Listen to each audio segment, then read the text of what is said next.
and welcome to the Profile Pod. I'm your host, Double A, back for another spectacular episode of the pod. We have another spectacular one here, like as I always say. Thank you for tuning in, wherever you're tuning in from. If you're here on the video, on the audio, it's always a pleasure being here and being your host. So, like I said, we have our guest here standing by, our amazing guest, I should say.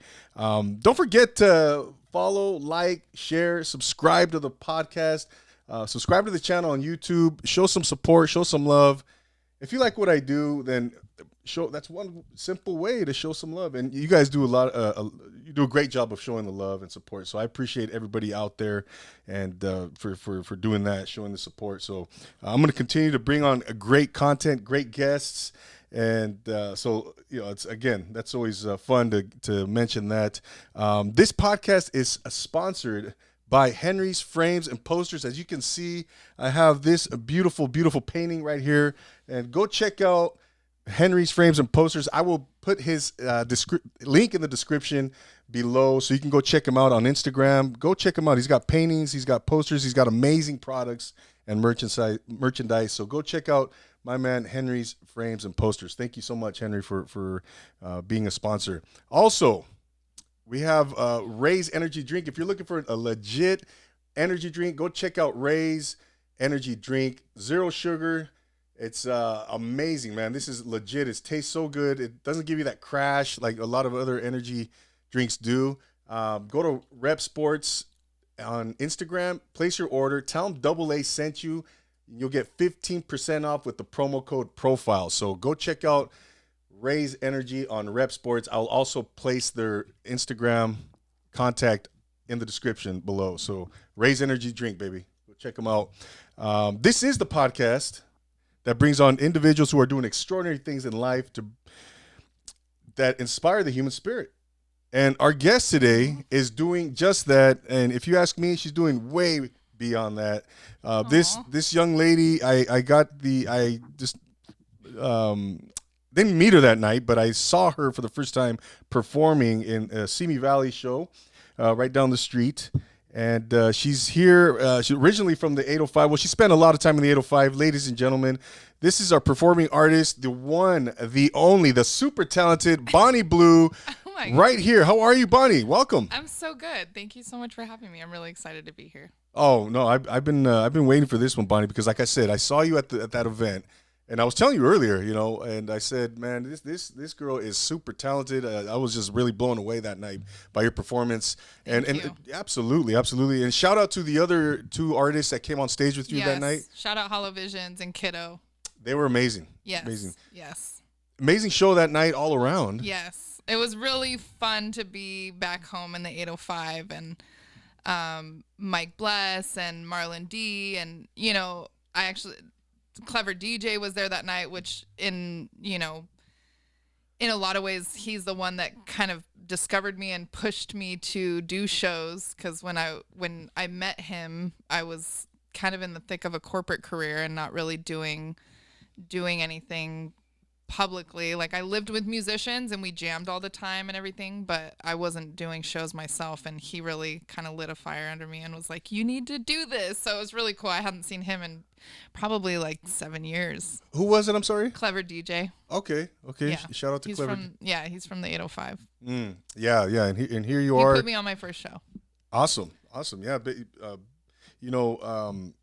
and I'm gonna say this, Bonnie, because when I see you perform, when I see your content, your videos on Instagram and wherever, I mean, you are an artist in the true sense of the word. You're a poet. You record. Absolutely. You are. So artistic, and the vibe I get is like, I'm gonna be who I am. I'm gonna express myself, and I don't give a fuck what anybody says.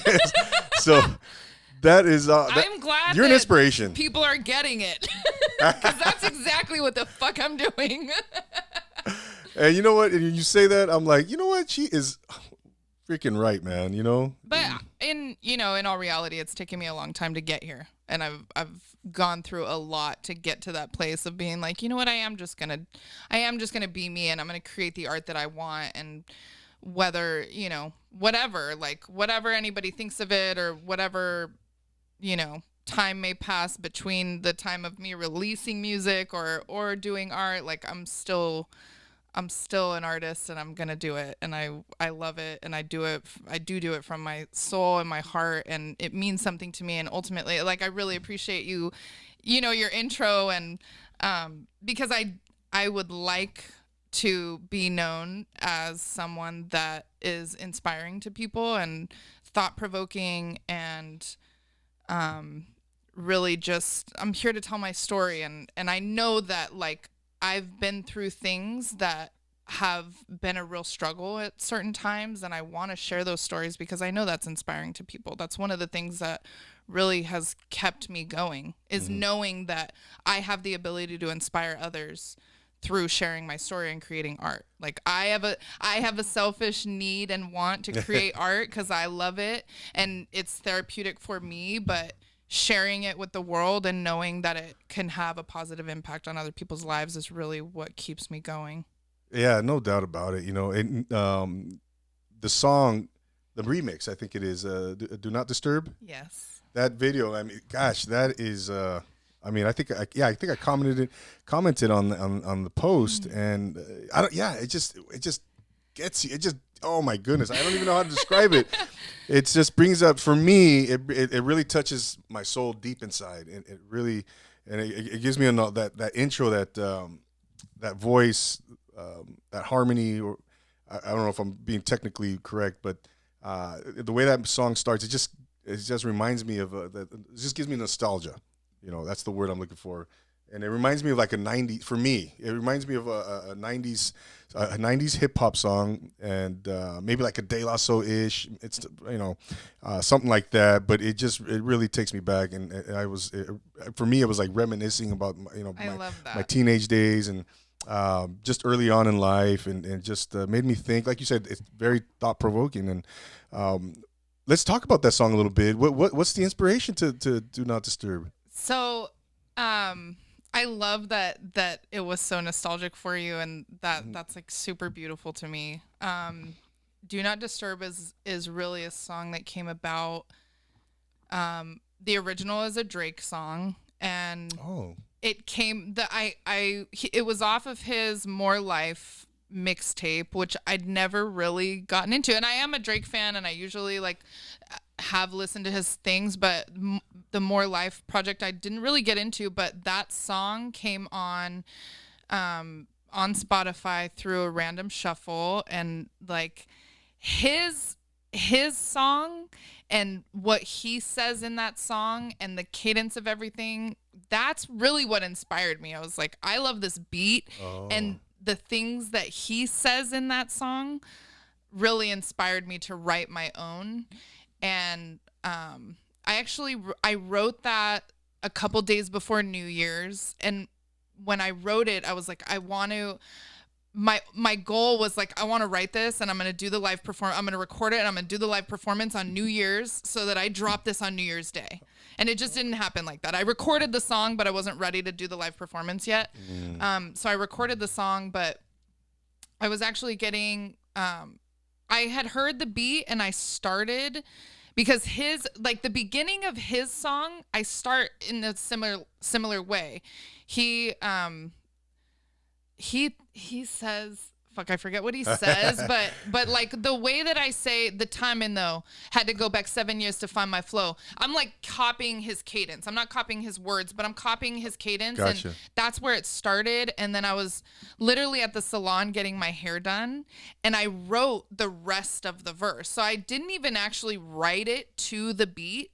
I had started it, and then I wrote the rest of it really as a reflection of everything that I had gone through last year. It's very much, I'm really speaking on things that I went through last year. It's like a reflection of the year, and that's the way that he wrote the original. Like he kind of writes it as a reflection of the year, and that's how I approached it. And it's incredible. Even on Saturday I was rehearsing it, and like it's incredibly painful for me to think about some of the things that I talk about. And on Saturday I was rehearsing and I couldn't even get through the rehearsal without like choking up. Wow, really? But it's also very, like I said, it's therapeutic for me. I started writing as a little girl going through traumatic experiences, and writing as a way to release, and writing as a way to transmute my pain into power, and taking back my power through art in that way. And that song is very, very near and dear to me because I did exactly that. And I let go of, what other people might think or whatever, or how it might make people feel to hear some of the things that I said. I really let all of that go, and it came from a really pure place, and I really just kind of let it all out. And I'm happy that it resonated with people. That, like I said, that's exactly why I do that. And, sometimes, like, I want to make like, I don't want to be an emotional artist all the time, and I want to make different types of music, and I want to experiment. And you just kind of, there's different like places that you go through, and sometimes you're up and sometimes you're down, and I just want to be able to document those experiences through my art. And that's what that was for me. It was a reflection of the year, and it was a release. It was in a lot of ways a release of saying, like, you know what, I'm gonna put all this out there, and accept it for what it was, acknowledge it for what it was, and let it go. Like, let the pain of that go. And that's a lot of what it was. Yeah, it's beautiful. That's beautiful. It's amazing. I get to talk to the artists like yourself and ask them about what inspired them, and writing is such a special song, and it's a beautiful thing. So this song is very near and dear to your heart. Then absolutely, it's passionate, as all your art is. I can imagine, but yeah, like I said, it really, like sometimes it's like I love to rap. I love doing rap shit, and I love spitting bars, and like I love wordplay, and like I'm just such a fan of lyricism and hip hop that like I love rap, and I love hip hop, and I love like poetry and all of those things, and like just being an MC also. I love being an MC and just kind of ripping someone's head off and spitting bars and everything, but I also really like I connect with the therapeutic aspect of writing about a little bit more of the emotional side. And I really have found that like that is what connects with people. That is what makes an impact. Like everybody can kind of get hype off things, but when you share your soul through art or music, that's what resonates. Yeah, everybody relates to that, and people could see that. People can feel that, which is interesting because you don't classify yourself as a quote unquote hip hop artist, record or an MC. You describe yourself as more of a performing artist or an artist. Just I mean, and just more broad, right? Of course, Because like you said, you're a poet. You do MC. What else? What other forms of art do you partake? Photography, visual art, creative direction. I just love art. Any video any video production or most of my videos I have directed. Oh, okay. Yeah, that's awesome. So yeah, you're just like an artist in every sense of the word. Yeah. And have you always been artistic, Bonnie? Is this something that you found early on in life that you were passionate about, that you liked, that you enjoyed doing, or was it something later on, maybe in your teenage years, that you were like, oh, this is what you discovered? I grew up in a creative household. My mother is an artist in every sense of the word. She's a singer. She's a poet. She's an artist. She's a painter. I grew up in theater. My mother was an actress too. My earliest childhood memories are running around backstage of a theater and like playing dress up and in the wardrobe rooms and everything like that. So I definitely grew up in a creative household, and it was something that was cultivated. Like me and my mom would read scripts together and practice lines. And then I was in theater later in life. I kind of like got away from the art at a certain point and went into the corporate world because that's just what happened in my life. Like life leads you in different ways when you have to figure out life in whatever ways. But so I kind of got away from the art a little bit, and then halfway through, I basically spent the first half of my 20s in the corporate world and kind of being consumed by that and really trying to like build a life with that. And I did, you know, I found success in that, and it brought me different things and different experiences that now are very helpful to me. And I take everything that I do and I learn throughout my life and adapt to different situations. So it's,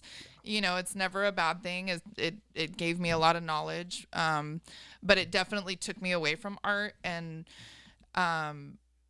basically I booked a party at my house and hired a DJ, and I was living with musicians. I was always around musicians. I lived with musicians. We would jam all the time. I was writing. I was around artists and hip hop artists and rappers, Right. like the whole time, but I was never pursuing that or never trying to really like do anything with it.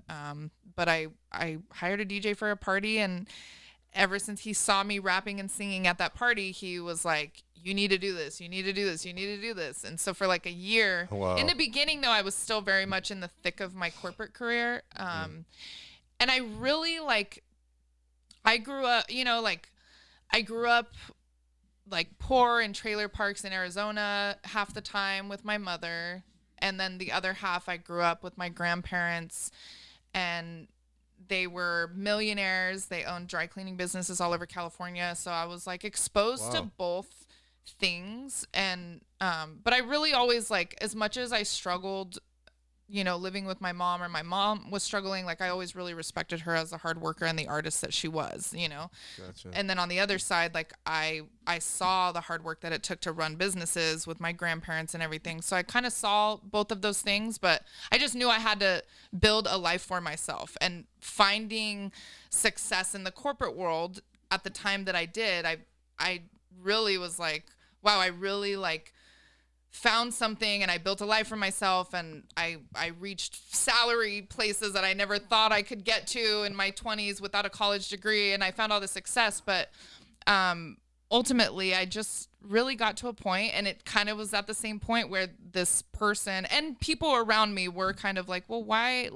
don't you do art? Why aren't you acting anymore? Why aren't you singing? Like, why don't you, you know, get back to that? Because you're kind of like consumed with the corporate world, and it's stressing you out, and you're working long hours, and you're making money, but like you're not being you. And the people that know me, that have known me, I have friends in my life that I've known since junior high or even earlier than that. Like, people know me, they know that I'm an artist. So it was kind of coupled with that. And were you happy, Bonnie? I'm sorry, but were you happy during that time? I mean, working in the corporate world, happy, just happy with life, with yourself. I was happy to an extent, but I definitely was missing that part of me. You know, like my soul was still not being fed, basically. Gotcha. Because obviously money is amazing, and I love it very much, and it makes things so much more easy and comfortable in the society that we live in. But for sure my soul was suffering. And my mentor, actually, at that place that I was in, you know, when I was at the height of my corporate career, my mentor there passed away very suddenly. And she was my mentor in that position and in that company. And she was very much a part of my success, but she was also very much supportive of me doing music and art. So when she passed away, I kind of was like, you know, I want to just honor her. Yeah. Like I want to like take what she was saying to me. Like, she had been with the company for 25 years, and she had built a life for herself with that company. And, and like her becoming my mentor, and me getting promotions and finding success there, I was kind of settled a little bit on like, oh, I just found my life, and this is going to be my life. Like, I'm going to be here for 25 years, and I'm going to like be a boss, retire, like her. And like, that's, you know, that's my comfort, I guess. Right. But there was just so many things around me pushing me back to the art. And ultimately, again, that pain that I felt through losing her, and, you know, people, it's funny. Hollow's calling me right now. Should we put him on speaker? Yeah, what the hell? Why not? I'm like, speaking of Hollow. Yeah. Hello. I'm literally in the middle of an interview. What's up? You are on speaker. What do you want to say to Profile Pod TV? What's up, Hollow? Listen, man, move your podcast closer to LA and I'll do that shit. Shut up. We could get a driver, no problem. Shut up. That's right. Okay, no, it was concerning work, so you get me. Oh, we ain't doing that shit right now. I mean, we doing work, but not that. That's right, son. Kill that shit. Bonnie Blue, one of the hottest female MCs out here. That's right. Don't let anybody tell you different. That's it, man. That's you got it. That's right. All right, I'll call you later. Bye. Okay, that's Hollow? Yes, Okay. Hollow Visions. Hollow Who did Visions. the show with me. That's right. Yeah, he's good.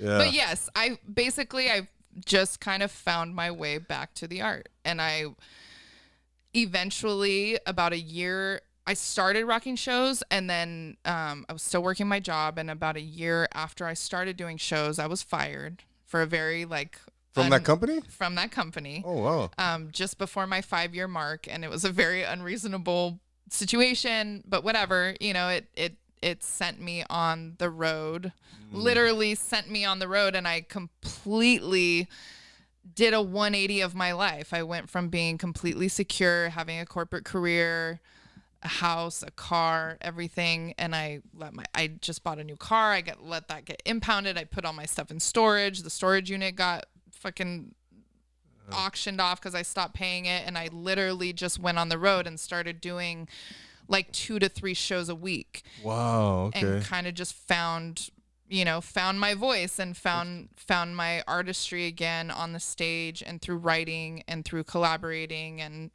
and really, found myself through the community there. Wow. So you went from pretty much one extreme to the other, right? I mean, here you're 100%. Yeah. Completely. You got the the corporate job. You're like you said, you got the car, the house. You're comfortable, and then all of a sudden, you're you're on the road, and everything's gone. Yep.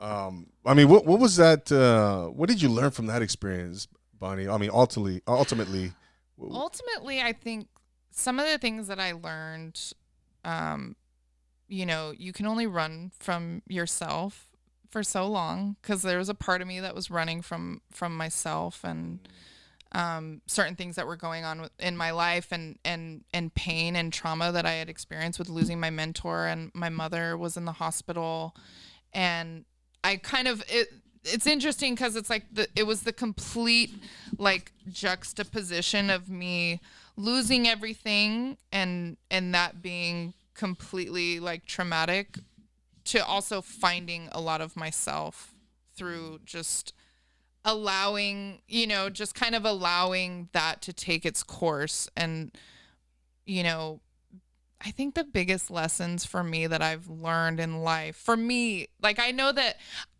what has worked for me, or what I have found success in, or what I have found happiness in, isn't going to be what everybody else finds happiness in, because I've dealt with a lot of insecurity or just not knowing. I mean, I was homeless for a year or two in the beginning of that when I was on the road, but I just fully embraced it for what it is. I think that's a lesson.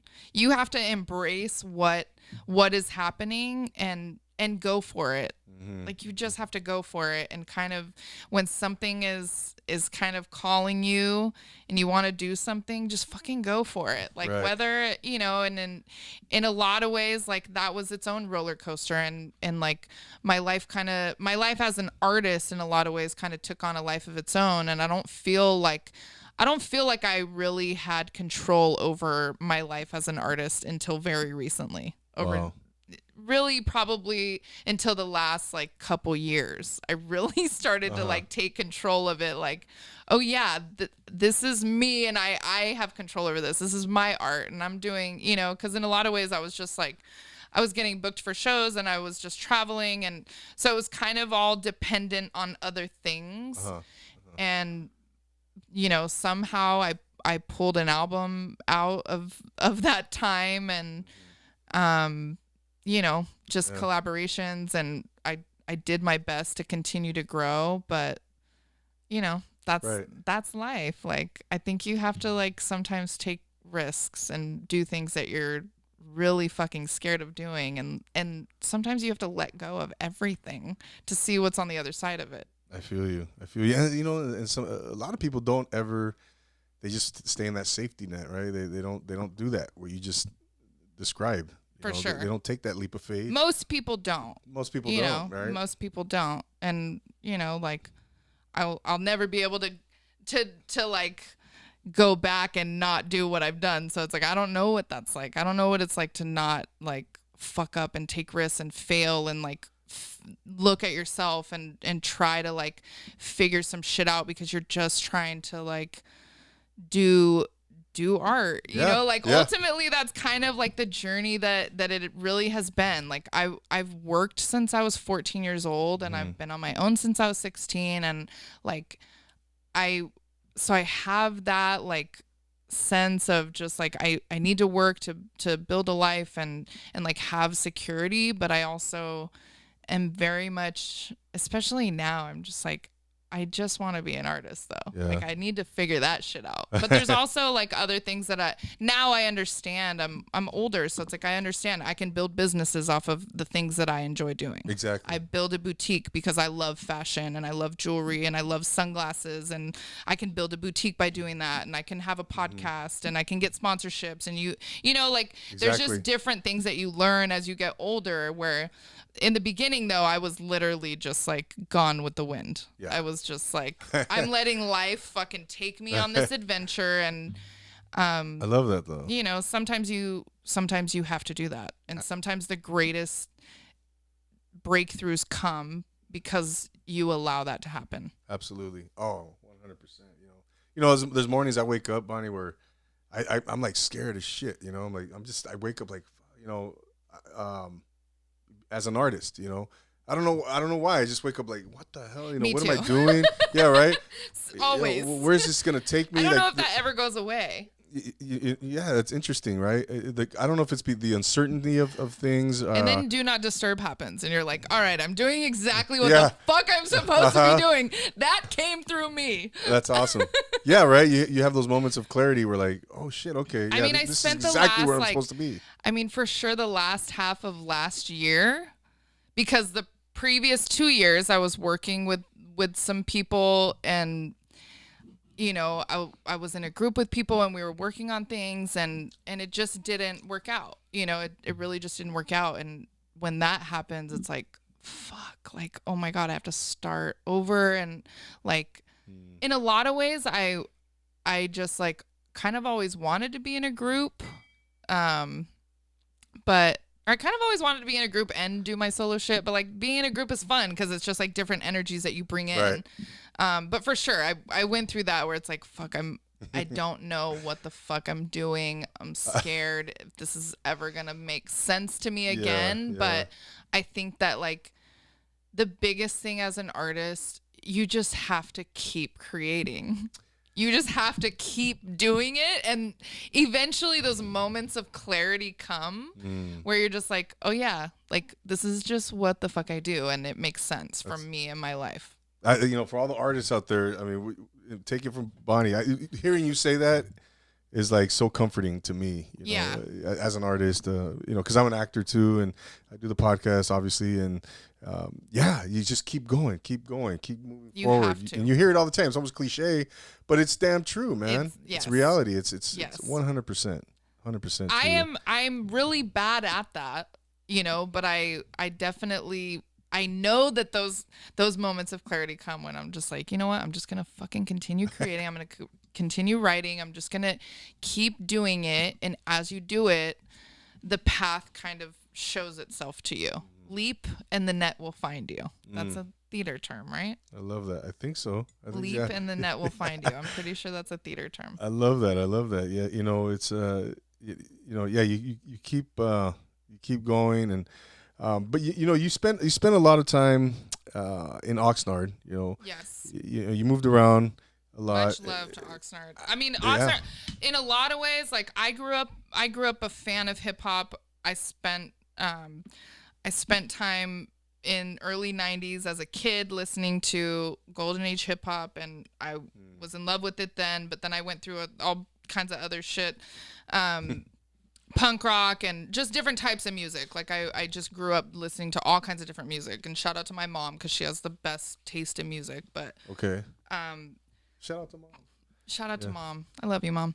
But Oxnard, when I moved there, because when I moved to Oxnard as a 16-year-old, when I moved from Kingman, Arizona, I was very much into hip hop there. Or not hip hop, I'm sorry. I was very much into punk rock there. They had a whole band scene there. Were you in the country at all? Or not really, not really, but honestly, I was just in Nashville, and I am a full-on fan of country. One of actually the main artists that I grew up listening to was Patsy Cline. My mother sang Patsy Cline her whole life, and when I was 7 years old, we worked at a restaurant in Oatman, which is a little ghost town. Yeah. And she was a bartender, and I would go around and bus tables, and there was a piano player there, and me and her would sing Patsy Cline songs with the piano player. And she was a bartender, and then I was just like this little girl running around bussing tables, and then I would go up and sing with them. But I always remembered Patsy Cline, and I didn't even realize that she's like this, like, it's crazy because it's like she's so much a part of my life and my inspiration with music. Like the first beat that I made, actually I sampled her, and like she's so much a part of my life, but I didn't realize how much of a fucking star she was until I was in Nashville 3 days ago, and like went to the Patsy Cline Museum, and I didn't even know there was a Patsy Cline Museum, and I was walking down the street going back to my hotel from work, and a fucking ticket for the museum was on the floor. Like, that's fucking interesting. And then I went to the museum the next day, and like just reading her story, even, I'm just like, how fucking incredible. Like this woman is so embedded in me. I just never even, I don't know why. I just never even like pictured her as this incredible star that she is until I was in Nashville and I saw a fucking museum about her life. But I'm like, I totally grew up on Patsy Cline, and she's a country star. Like she went into pop stardom with Walking After Midnight, but she is a country star. Like I do love country, but back to punk rock. Punk rock, yeah. Black Flag. There was a venue in Kingman called House of Music, and it was an old church that got converted into a live music venue, and they had punk bands there all the time. And we had a really cool music scene. Yeah, we had a really cool music scene even in my high school. Like a lot of my friends were in bands, and I've been to Kingman, yeah. Yeah, probably driven through on your way to what have you done in Kingman? Believe it or not, I have a friend her dad lives there. We have a family friend. Her dad lives in Kingman, and he retired, and he lives there now. And he lives his life. He's living his best life in Kingman because, he's got his acre, and he's just chilling, retired. Cost of living is less. There. It's so funny because I fucking appreciate Kingman so much now, and I have sadly a lot of people from there in my high school and stuff have passed away, so I like to go there and like just visit them and whatever, but I appreciate it so much more now. Like I remember like being a kid there and just being like, I have to get the fuck out of here. Like I'm just like, I need to, but I spent every summer in California. So like, I just always had that, like, I don't know, that like contrast of like living in trailer parks in the middle of nowhere in a truck stop town. And then I would come to San Dimas or Rancho to a fucking mansion and like pool parties and whatever, go shopping in Hollywood. Like, so I always was like, I want to be in California. But now, I've been in California forever, and now I'm like, I want to get the fuck out of California. Right? Exactly. I'm like, shit, man. I want to go somewhere it's quiet and grass ain't always greener, but like it's good. It's just good to experience different things because if you don't experience it, you don't know. So you think like that's the crazy part too. Because like I literally have traveled around the world and everybody thinks LA is like this beautiful place, and like. Yes, it can be. Like, yes, it is, but it also, you know, there's just so much different shit going on there. But right, there's a little bit of everything. I appreciate Kingman a lot more now. Like, it's super beautiful. It's quiet. Like, I would love to own property in Kingman. I probably will someday. Like, I really love it. You're close to like all kinds of different shit. You have you have the mountains right there. Colorado River is beautiful. There, you know, like it's so Laughlin, beautiful. Yeah. Not too far from Vegas. Yeah. An hour from Vegas. Grand Canyon, Northern Arizona. Yeah. And Arizona as a whole is really beautiful. Like it really is. You know, there's just so many different things in nature you can appreciate more now. For sure. Rather than being like a kid growing up there where you're just like, I want to get the fuck out of here. Yeah. Like this place sucks. I want to go be a star in California. Yeah, exactly. You know, I was in the Navy, Bonnie, and I was stationed up in Bremerton, Washington. It's I don't know, 45 minutes west of Seattle up there. And, you know, I look back, I'm 18, 19 years old up there. I'm like, man, I want to get back to, you know, Cali and, you know, F this place and blah, blah, funny. blah. And, you know, that place up there is just everything's green. There's lakes, water, so everywhere. Beautiful. It's beautiful. Yeah. Now I'm like, fuck. Like, what the fuck? I want to fucking go back. Yeah. That's actually my sister was in the Navy. That's how I ended up in Oxnard because she was stationed in Port Hueneme and she was living in Oxnard. Was she a CB? She was, yeah. Oh wow. Yeah. For those of you who don't know what a CB is, construction battalion. Yes. Right. Yes. And they build and they're engineers. That's awesome. They're builders. So that's how you ended. That's the whole reason I ended up in Oxnard. I got my GED when I was 16 in Kingman, and I was ready to leave. And my sister was there, and she's like, I first went to my grandmother's house in Rancho, and I was staying there for like a month, trying to kind of figure out what I was gonna do. And my sister was like, "Come stay with me." So she brought me to Oxnard. That's the whole reason I ended up there, because she was stationed in Port Hueneme. It's such a small world, you know. Yeah. I mean, you're telling me, you know, your grandparents are in Rancho. I grew up in Rancho, and then you lived in Pasadena, San Dimas. Yep. I mean, my brother lives in San Dimas now, and you know those San Gabriel Valley ties. And it's just such a small world, man. I would have never thought. I thought you were just like an Oxnard girl, you know, from the get go, and that's all you really knew until recently, and then you took off. But wow, interesting, yeah. And so growing up being in Oxnard during your time in Oxnard, Bonnie. That's what I was gonna say. Is that when I moved to Oxnard, when I left Kingman, I was very much like a punk rock girl, but I had a love for hip hop still. My sister's husband at the time actually was like super into underground hip hop, but they were both like also gutter punks and like really into punk rock. So I got a full spectrum of experience to music thanks to my sister. But he was really into underground hip hop. So I was kind of in the middle, but like I was still very much in punk rock phase. And then I moved to Oxnard, and one of the first people that I met was a hip hop producer. He was dating a girl that I worked with. Okay. So I met him, and I started like getting in, like we just started going to shows, and there was a really vibrant, not just hip hop, because there was a very vibrant music scene in general in Oxnard and Ventura County, which has existed for a very fucking long time. Absolutely. But when I moved there, like the hip hop scene for sure was like, it was so live. There was Epsilon Project, which it's funny because my first show I ever did, they performed too. What's the time frame, Bonnie? On 2016. Oh wow, or 2000. Hang on. I moved to Oxnard in Christmas of 2013. Oh, okay. It's not too long ago then. Yeah. So almost 10 years. So like, or 2003. I'm sorry. Oh, Jesus okay. Christ. All right. Fuck, that's a long time ago. I moved to Oxnard Christmas of 2003. I'm 21 forever. Thank you very much. Too. Now I'm really aging myself. I'm like, fuck, I was 16 in 2003. Thank you. No, I moved there in 2003, Okay. but at the end of 2003. So like from 2004 to 2006, it was like Epsilon Project, Leadership Crew, like all of the, all of the, like there was just such an incredible hip hop music scene at the time when I moved there.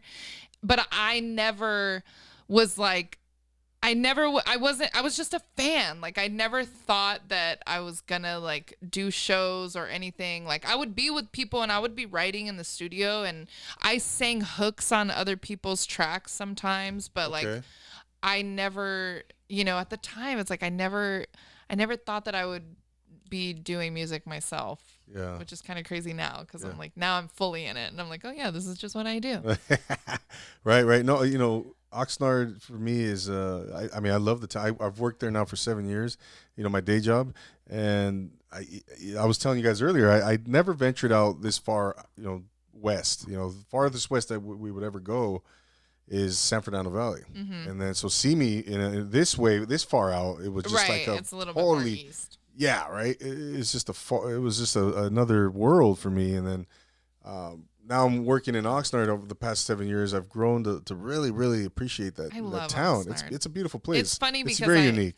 I remember like, and this is the thing, like we're talking about where it's like I just wanted to get the fuck out of Kingman, and now it's like I love and appreciate Kingman so much, and it's just a beautiful little town and whatever.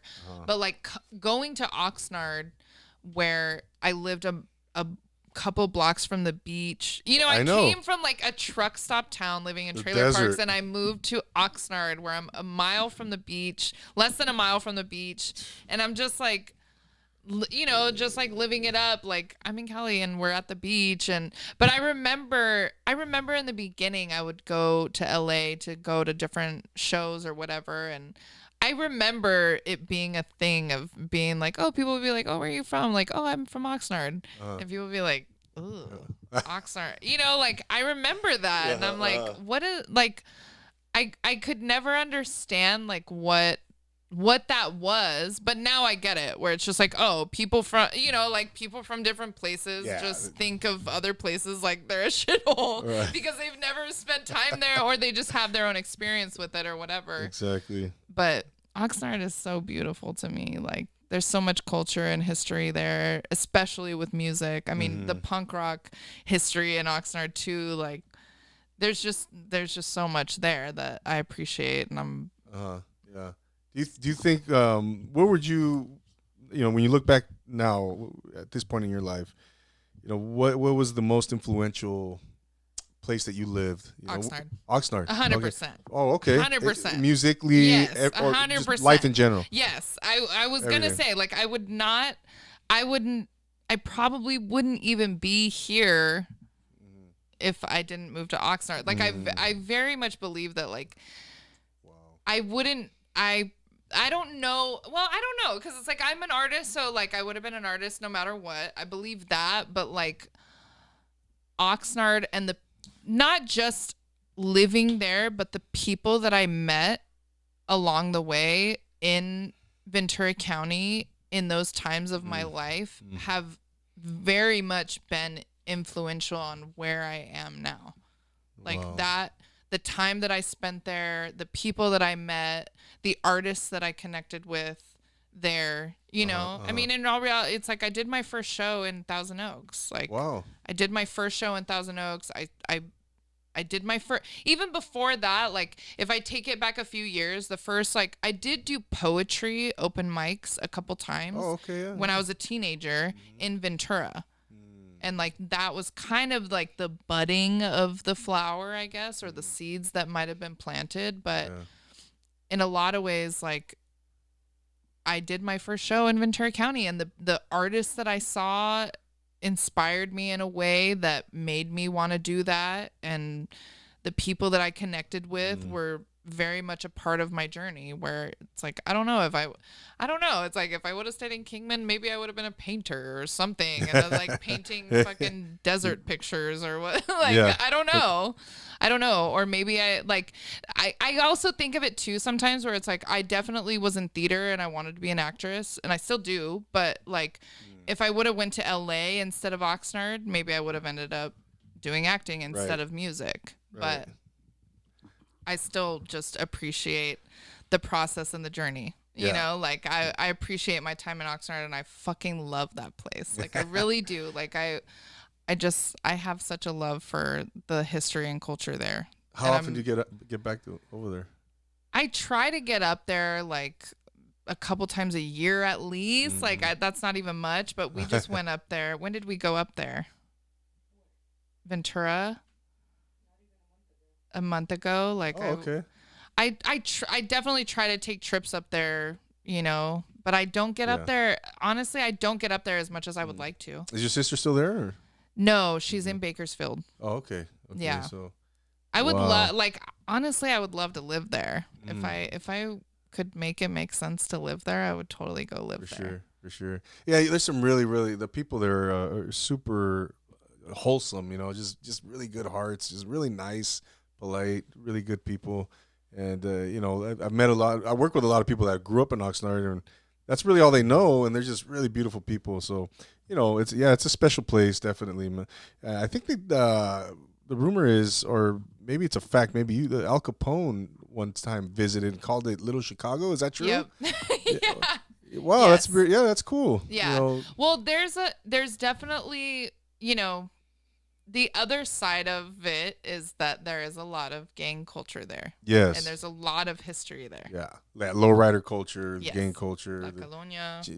Chicano culture. And yeah, it's a beautiful place, definitely. And, you know. But even with all of that. Yeah. That is a part of culture, and that's a part of history. Absolutely. And there's a beautiful part of that to knowing that's existed there, that energy is powerful. And that's, you know, yes, definitely. That's been born there. Absolutely. You know, so Bonnie, shifting gears a little bit now. I mean, what's your, you know, what can you tell us? What's on the horizon for Bonnie Blue, and you know, maybe some projects you're working on, and also what are some goals that you have set for the next, you know, for maybe the remainder of this year, and then maybe beyond that. For sure. In the next year or 2 years. My biggest projects right now, there's 3 of them, which is my boutique, which I've started pretty much in 2019. And then I was like doing live shows and setting up at my shows and doing markets. And then everything got fucking shut down. So that stopped. Oh, that was fun, right? No. Fun. Oh, COVID, right? Yeah. Yeah. But you know, but life had me in different places for COVID, so that was fine. But I'm really relaunching my boutique, doing markets again, and working on getting it set up online, because obviously everything fucking exists online. So it would be stupid for me not to. So exactly. That's a big goal of mine, is just to get the boutique up and running. My podcast, like I said, is in post-production for the first season. That's the other thing. And it's the Bonnie Blue Experience. The Bonnie Blue Experience, yes. And so it's a long-form, open format conversation about whatever people are comfortable talking about. And it's very much like in the first season, like I'm traveling a lot, so I'm on the road. My first episode is in Egypt. My second episode is in Taos, New Mexico, as I'm on a road trip to New York. I interview artists. I interview my friends. I've done one solo podcast as I was ending my lease at an apartment that I lived at for a year, and I was making a transition to a new. So it's a lot. Yeah, like that's it's cool. just I like that. It's very open ended. It's, you know, some people, it's the same where it's like they're gonna talk about their art and they're gonna promote what they're doing, and it doesn't go as deep, but there's some very, very deep, meaningful conversations that happen too about just mental illness, depression, art, healing, all of that. Yeah. Because that's also very important for me to shed light on and talk about. When does that first episode drop, Bonnie? I hope in 3 weeks. Okay. Yes. Okay, so yeah, looking forward. And it's right now it's only audio. It's only audio now. Okay. I'm looking at everybody's setup for how they do the video, and you do it on your phone. So I'm like, okay, this is easier than I thought. Yeah, exactly. I'm like, I got my Canon 5D set up over there. Yeah, you can only film 30 minutes at a time. I'm completely overthinking the situation. Just fucking film it on your phone. Yeah, I mean, get the iPhone. Make sure you have an iPhone 12 though. That's those cameras. Okay, I have an 11, so I gotta upgrade. Yeah, get that 4K or the HD 60. Well, I have a 4K little 4K? pocket camera, not on my phone, but I have a little pocket camera, and that's what I was planning on using. Yeah, which I think that'll be fine. Like, I want to have my setup at my house. I want to do the same thing that you have set up, where it's like people come to my house, but if I'm on the road, I still want to be doing interviews, so I'll just set up my little 4K camera. Yeah. That's cool. But I co-hosted a podcast several years ago. I've co-hosted radio shows before. I love interviewing people. I love having conversations with people and learning about people and shedding light on what they're doing. Like I love that. Like so I've always wanted to have my own podcast, and really at the beginning of the year I just started honing in on like, what do I want? Like, what do I want to do? What are the most important things to me? And the 3 things were like, I want to record another album. That's very important to me. I want to start my podcast, and I want to get my boutique off the ground. So those are the 3 things that I'm working hard on. Those are the 3 things that you'll see coming out within the next few months. And really beyond that, like, I just want to continue doing those things, and I want to continue creating art. I want to continue collaborating with people, meeting new people, doing shows in different places. I want to travel the world more than I already have. I just want to continue, like, I kind of just want to continue doing whatever the fuck I want to do. And like, I love everything else will basically, like, what I've learned about that is that, like, when you kind of get in the groove of like understanding, like, yeah, these are the things that I want to do, and they totally align with what I would be doing anyway. So like, I'm going to have conversations with people while I'm on the road. I want to perform. I'm a performing artist, so I'm just going to continue performing and perfecting my craft in that. I want to do another album. You know, it's been my last album I dropped in 2014, so it's been a really long time. Yeah. And so that is definitely a goal to me. And as much as like singles and videos and live performances, like I want to like create content for people to enjoy, but I also really have a goal of like, I want to do a full project. Like doing an album means something to me. It's meaningful to me to put a full project together as an artist. So in between, you'll get little pockets and remixes and do not disturbs, and you know, hopefully that resonates with as much people as possible. And otherwise, I'm working on an album and building a podcast and building the boutique. Yeah, I can't wait, Bonnie. I mean, to see what else you got in the works. And I mean, again, you know, you're such an amazing artist. If someone were to come to you and ask you, you know, Bonnie, what do I need to do? What's the number one? I don't know if you can even like, you know, what's the word I'm trying to define it like that, or, you know, advice. Someone came to you and said, I want to be an artist. Take a shot. What do you tell that person? Take a shot and roll the dice. Yeah. Yeah. On yourself. Always bet on yourself. Absolutely. Don't fucking underestimate yourself. I love that. That is literally the number one piece of advice that I'll give to anyone. So don't underestimate yourself. If you fucking have a vision, find a way and find the people that believe in your vision to bring it to life with you. That's it. Like, cut out. The other piece of advice is like, cut out the distractions and cut out the things that you might be comfortable with. Cut out what other people think you should be doing, and just fucking sit with yourself and think, what do I want? What is my vision? What is it going to take to bring it to life? And find that within yourself, and find the people that are willing to go down that road with you. Absolutely. No, I think that's beautiful. And I think with that comes a certain level of confidence, right? That someone must possess that level of confidence. You know, because, you know, again, people have to get over that fear factor, right? Or that fear of, what are other people going to think about me? Blah, Another blah, blah, very right? simple thing. Yes, because it's hard to cut out the noise of like what you just think. said, You know, like in a lot of ways, in a lot of ways, I didn't create or release art for many years because I was worried about what other people wanted or what they thought. Yes. And, you know, and it's like that happens. But if I could just say, you know, anything to anybody that would mean something, it would be fuck all of that. Yes. If you have a vision, like if you know you have a vision, however fucking crazy it is, figure out a way to bring that shit to life. Absolutely. And whoever has anything to say, regardless, will eventually be your fucking fan. Yes. Because whoever is trying to talk shit to you or telling you that something is not going to work literally has never done what you're trying to do. Exactly. So fuck them. Right. It's that simple. Yeah.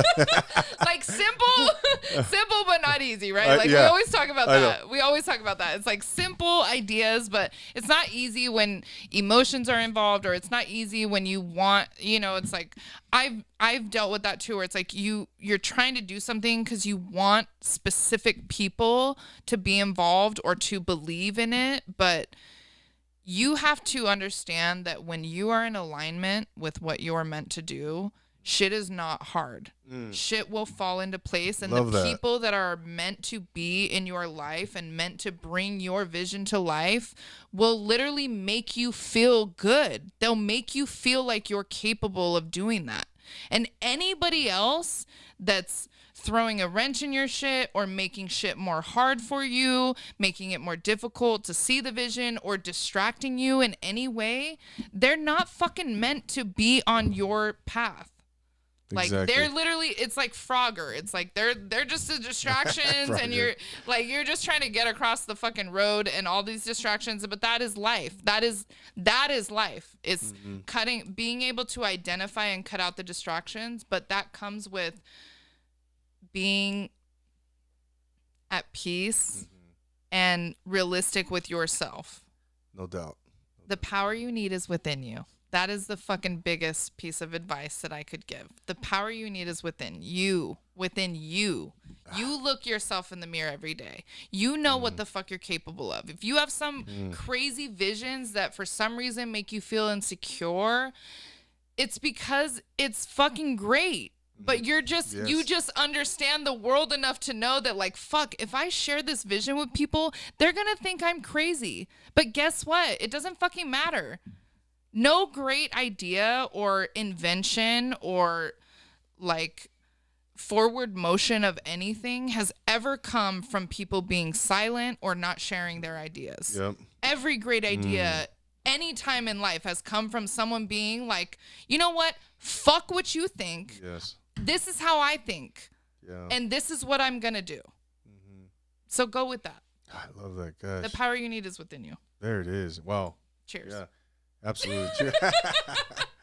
You heard it from Bonnie Boo, ladies and gentlemen. You know, because, you know, I meet people who are, like, talented, you know, they can sing, they can paint, just really great artists, you know, and it's like, you wonder, like, well, you know, how come you didn't, and you know they wanted to pursue that. You know there's a, you know. Of course. And it's like, wow, why didn't you ever. I'm one of those people. Yeah, right. I am one of those people. A lot of people look at me like that. Like, how is she not, like, what is she not, right. why did she not do this? Or why did she not fucking drop 7 albums? Or why did she not, like, I'm one of those people. It doesn't matter. Like, when you ultimately, like, gosh, man, you let that affect you, and guess what? You don't release anything for fucking 7 years because you're too worried about what the fuck people think about you. But ultimately, you have to be at peace with yourself, and you have to just get to that place where you're like, it doesn't matter what anybody has to say or what anybody thinks. Like, I'm doing this for me. This is what matters to me. This is what matters in my life. This is my fucking purpose. This is what I'm bringing to this world. It doesn't matter what anybody else thinks. I love that, Bonnie. Yeah, that's you're an inspiration, Bonnie. Bottom line, man. That's thank you. You know, yeah. This is it's beautiful because I get to have these conversations like almost every week, and it's just like uplifting, man. I take it all in, and it's just like I'm spoiled. I really am. I'm spoiled. I feel the same way. I love that. Like I said, I love having conversations with people because it gives you so much insight. Yeah. And it inspires you in a way where it's just like, wow, you like you live your life like this and people look at you like the crazy part is I think about like having conversations with people is like some people look at people and think that they make it look easy. But it's like we all are like struggling to try and figure it out. And we all like we're all trying to get to those goals and we're all trying to get to that like self-love and self-acceptance and healing that matters enough to ascend to the next level. Like that's what we're all trying to do. Yes. And the journey is so much a part of it. You know, the process is a part of it. You have to trust the process. You always hear about it, right? That's the thing too. You have to trust the process. Yeah. Because I mean that's where the growth happens, right? That's where that's where you become whatever you're trying to become, right? And then the once you reach your destination, and then so what's next, right? A new journey. A new journey, right? A next level. It's time for your next adventure. Bonnie, so before we start winding things down here, I'm gonna try the word association game with you. Okay. So I'll say a word. Am I gonna rap? Actually, but I was gonna. Well, fuck. Now that you said, I just set that up. No, you don't have to rap if you don't want to. I mean, it would be nice if you could drop a bar or two. I will. Yeah, I'm just saying. I'll drop an acapella before we leave. All right, cool. There we go. So yeah, but not a freestyle. Okay. No, hey, I'll take an acapella. Shit. We'll take an acapella. Okay, so I'm gonna say a word. You tell me the first thing that comes to mind. Okay. All right. Here we go. Love. Hate. Hip hop. Love. Peace. Peace. Peace. Happiness. Kingman. Childhood. Oxnard. Nostalgia. Oxnard. Nostalgia. Kingman. Childhood. Oxnard. Nostalgia. I answered it before you said the word.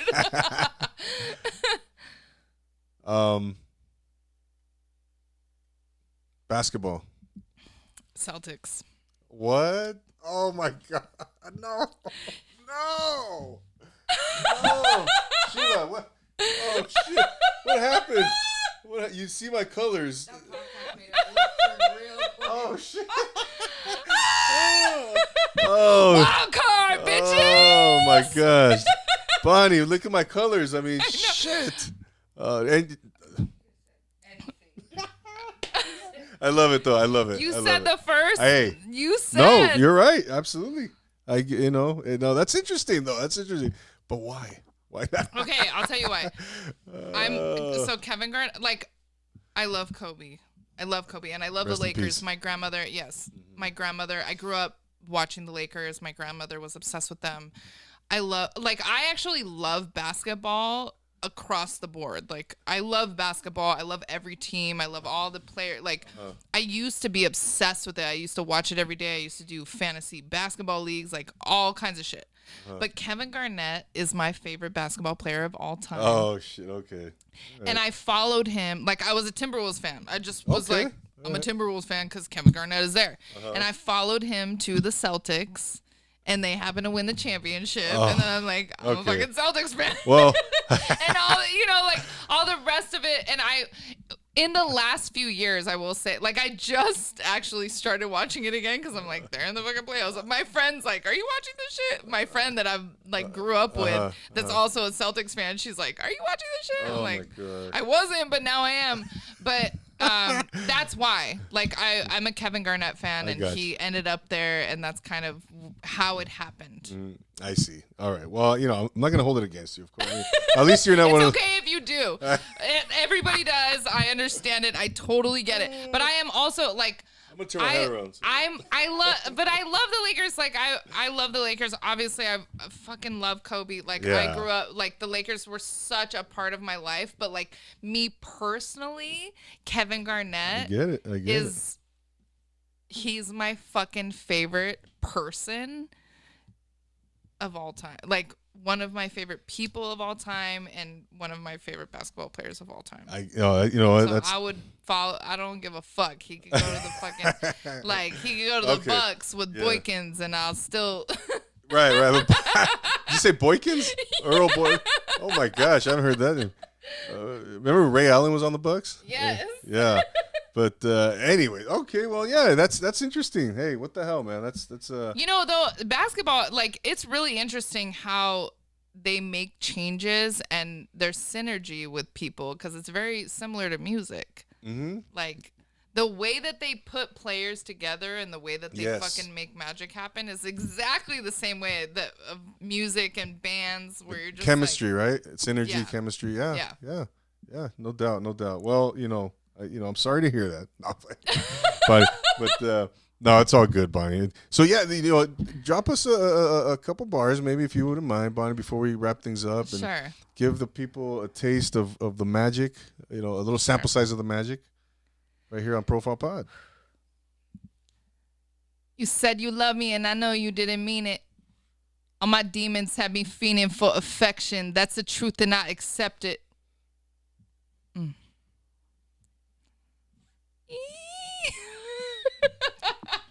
I'm like, don't. Hang on. No worries, no pressure, Bonnie, no pressure. Don't cry, bitch. Oh, sorry. Take a sip.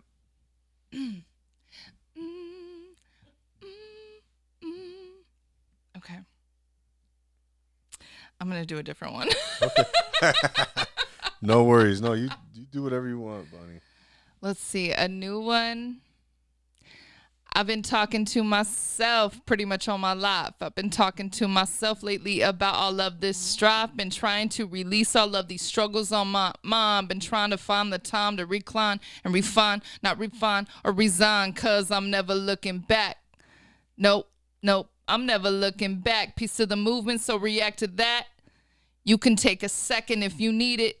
Okay, let's feed it. Take the red one, not the blue one. A new sun's is what you are to me. Don't you see? Allow me to introduce you to my 7 personalities. The 7 deadly sins of commonalities. Fueled by emotions, so I'm bound to be erratic and insane. So don't judge me or don't push me, because you'll be worried. And then I will tell all of my friends that you've been talking about me. Well, and then you'll just be sorry. Maybe you already are, B. Maybe I just like pulling your cards, see? 52 card pickup, because I'm all over the map. Tricks up my sleeve and you don't know the half. Bring me a treat or I will break you in half. Halloween has already passed, but the monster's out to play again. I'm sure they will lock me away any day now. Wow. Beautiful. What is it? What is that? Is that from a song? It's called Lock Me Away. Lock Me Away. Awesome. Thank you so much. Thank you. Ladies and gentlemen, you see what I've been... I had to switch gears because I didn't want to cry. I'm sorry about that. No, Bonnie, no, that's all. Thank you, Bonnie, for giving us that little slice of magic there.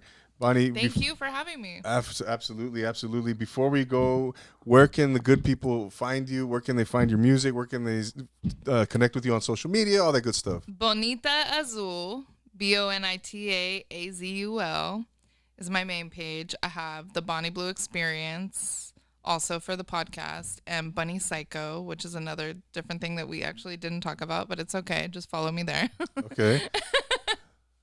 That's a whole different storyline. Okay. All right. Yeah. Bonita Azul is the main one, and you'll find everything else from there. Yeah. There it is. Yeah, absolutely. No, Bonita Azul. I almost called you. Bonnie, thank you so much for taking the time. Thank you. No, absolutely. Anytime. I can't wait to your next show. I'll be tracking your. When is this coming out? This is I think Thursday. Okay, I have a show June 5th. Okay. The link is in my bio. It's an all women's Malibu, right? Spa sesh. Yes. Private residence in Malibu. Please check the link in my bio. Definitely about to sell out, so buy your fucking tickets. Really great performances, vendors, all women. So yeah. It's for women only? Yes. Oh. Sorry. All right. I'll catch the next one. You heard her. Go check it out. Go check out Bonnie Blue's Instagram. You will not be disappointed. This young lady is doing big things, as you can see. Once again, thank you, Sheila. Thank you so much for being here as well. Sheila's in the background here. The BM. That's right.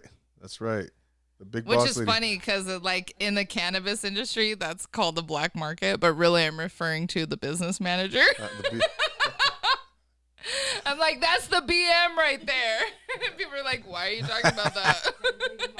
Not supposed to. Oh! I didn't even think about that. Wait, okay, baby mama. Oh, okay, baby mama.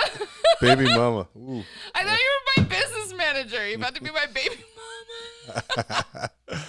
Oh no! Thank you, ladies, so much once again for being here, and it's been a pleasure. Thank you. Absolutely, I'm going to continue to connect. You are now a Profile Pod alum, and Thank you. you're familia now. So I know you're about to come on my podcast. Also, you let me know. You're about to have the Bonnie Blue experience. Oh shit! Hell yeah! I'm ready. We're gonna finish the rest of that bottle. I'm gonna save the rest of this bottle for the Bonnie Blue experience. Okay. Let me know, Bonnie. You let me know. I mean, I'm going to take one more shot and then we'll save the rest of it. Absolutely. There you have Bonnie Blue. Ladies and gentlemen, we'll go give her a follow. Go check her out on Instagram or all of the social media platforms. She's everywhere. You can't miss her. Thank you so much for tuning in once again, wherever you're tuning in from. It's always a pleasure being here. Don't forget Henry's frames and posters. Go get your Raise energy drink. Go buy yourself a new Profile Pod t-shirt. The link, I'll post a link there in the description below. It's on the Instagram shop. Go view the shop. Go support the podcast. So once again, thank you, Bonnie Blue, so much. Thank you, everybody, for being here. We will see you guys soon. And always remember to take it easy. Peace. Take it easy. Oh, my gosh. Awesome. Yee.